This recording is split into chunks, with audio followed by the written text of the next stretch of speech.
जामखेड तालुका राष्ट्रवादी काँग्रेसच्या अध्यक्षपदी माजी जिल्हा परिषद सदस्य दत्तात्रय वारे आणि कर्जत जामखेड विधानसभा क्षेत्रप्रमुख राष्ट्रवादीचे नेते प्राध्यापक मधुकर राळेभात यांची निवड करण्यात आली। राष्ट्रवादी काँग्रेसचे युवा नेते रोहित पवार यांच्या उपस्थितीत प्रदेश सरचिटणीस राजेंद्र कोठारी यांनी या निवडीच्या घोषणा केल्या। त्यामुळे 2 वर्षांपासून रखडलेल्या नियुक्तीला राष्ट्रवादी काँग्रेसने न्याय दिला। तालुका राष्ट्रवादी काँग्रेसच्या अध्यक्षपदासाठी मोठी चुरस असल्याने हे पद 2 वर्षांपासून रखडलं होतं। जिल्ह्यापासून प्रदेशापर्यंत या निवडीचा घोळ चालू होता। माजी उपमुख्यमंत्री अजित पवार यांनी लवकरच निवड जाहीर केली जाईल असं आश्वासन दिलं होतं। त्यानुसार आज राष्ट्रवादी काँग्रेसच्या वतीने कार्यकर्ता संवाद मेळावा आयोजित करण्यात आला होता। या मेळाव्यात निवडीचे सूतोवाच रोहित पवार यांनी दिले। आज आपण जामखेड तालुका अध्यक्ष दत्ताभाऊ वारे यांचं नाव आज आपण कार्यकर्ता मेळाव्यामध्ये डिक्लेअर केलं आणि त्याच्यानंतर आपण कर्जत जामखेड विधानसभा मतदारसंघाचे अध्यक्ष मधुकर आबांचं नाव आज आपण कार्यकर्त्यांसमोर डिक्लेअर केलं। त्याच्यात सर्वांचा उत्साह होता, आनंद होता आणि या आनंदात आपण हेही सांगितलं की पुढे जाऊन आपण या दोघांच्या सहकार्याने त्यांची मदत घेऊन किशोर भाऊ इथं आहेत या सर्वांची चर्चा करून आणि इतरही आपले जे अध्यक्ष आहेत पदाधिकारी त्यांच्याशी चर्चा करून आपण या तालुक्यासाठी कार्याध्यक्ष, या तालुक्याचा शहरासाठी कार्याध्यक्ष, युवकांचा कार्याध्यक्ष असे काही जे विविध पदं आहेत ते पुढच्या काळामध्ये आपण सगळा अभ्यास करून ते देणार आहोत। तर शेवटी आता लोकसभेचं इलेक्शन आहे, त्याच्यामध्ये आपल्या विचाराचे जे उमेदवार असतील ते कुठे निवडून यावे याच्यासाठी हे पद देणं अतिशय महत्त्वाचं आहे। त्या सगळ्यांकडनं चर्चा केल्याशिवाय, कारण शेवटी चर्चा केल्याशिवाय आपल्याला योग्य मार्गदर्शन मिळत नाही। सगळ्यांचंच म्हणणं आलं की या दोघांचं आपण नाव डिक्लेअर करावं आणि ते आज आम्ही खरं केलं। संवाद मेळावा संपल्यानंतर अध्यक्ष निवडीचा कार्यक्रम करण्यात आला।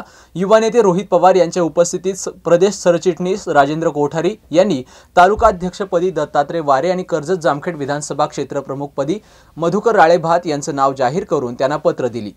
पक्षाचे जिल्हाध्यक्ष, पक्षाचे महाराष्ट्राचे अध्यक्ष यांनी जो निर्णय घेतला त्या निर्णयानुसार मला स्वतःला कर्जत जामखेड विधानसभा मतदारसंघाचा अध्यक्षपद दिलं। पक्षाने जो माझ्यावर विश्वास टाकला तो 100% सार्थ करण्याचा मी प्रयत्न करेल। तालुक्यातील आणि मतदारसंघातील सर्व पक्षाच्या कार्यकर्त्याला एकत्र करून पक्षाची ताकद कशा पद्धतीने वाढवता येईल तो प्रयत्न आम्ही या ठिकाणी करू। आताच्या लोकसभेसाठी आणि पुढच्या विधानसभेसाठी तालुका मतदारसंघामधून जास्तीत जास्त राष्ट्रवादीचे कार्यकर्ते निर्माण करण्याचा प्रयत्न माझा असेल। यावेळी बोलताना दत्तात्रय वारे म्हणाले, आगामी लोकसभा आणि विधानसभा निवडणुकीच्या दृष्टीने तालुक्यात सर्व बूथवर कार्यकर्ते नियुक्त करण्यात येऊन कार्यकारिणी जाहीर करण्यात येऊन लोकसभा निवडणुकीत मताधिक्य देऊन विधानसभा निवडणुकीत पक्षाचा आमदार होईल असा ठाम विश्वास त्यांनी व्यक्त केला। मी बऱ्याच वर्षापूर्वी पण काम केलेलं आहे। संघटनेचं काम करीत असताना खरं म्हणजे राजकारणात संघटनेचं काम करणं हे महत्त्वाचं आहे पद घेण्यापेक्षा। आणि या संघटनेचं काम करीत असताना ते सगळ्या कार्यकर्त्यांना, जुन्या नव्या, तरुण, वयस्कर सर्व कार्यकर्त्यांना बरोबर घेऊन संघटनेचं काम जामखेड तालुक्यात वाढवणार आहे।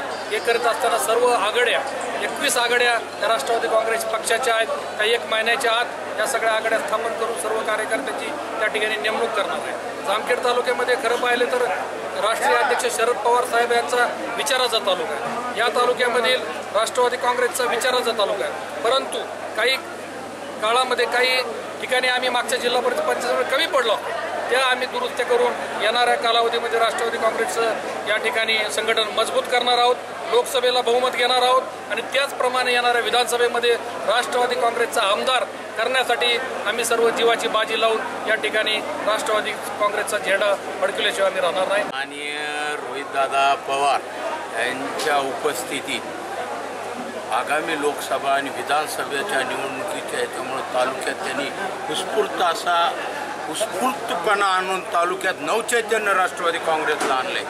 आज मधुकर आबा राळेभात आणि दत्तात्रय वारे यांची निवड झाल्यामुळे तालुक्यात 2 वर्षाचा जो प्रलंबित प्रश्न होता तो रोहितदादा, अजितदादा पवार, जयंत पाटील आणि पक्षनिरीक्षक किशोर मासाळ यांच्या सर्वांच्या प्रयत्नातून सर्वांची एकत्र बसून चर्चा करून 2 वर्षाचा निर्णय आगामी निवडणूकचा विचार करता तातडीने घेतला आणि संपूर्ण तालुक्यात त्यामुळे चैतन्याचं वातावरण होऊन आगामी लोकसभा आणि विधानसभेला निश्चितच जामखेड तालुका राष्ट्रवादी काँग्रेसला या दोघांच्या नेतृत्वाखाली लीड मिळेल एवढीच मी अपेक्षा। प्रतिनिधी नासिर पठाणसह कॅमेरामन अशोक वीर, जामखेड।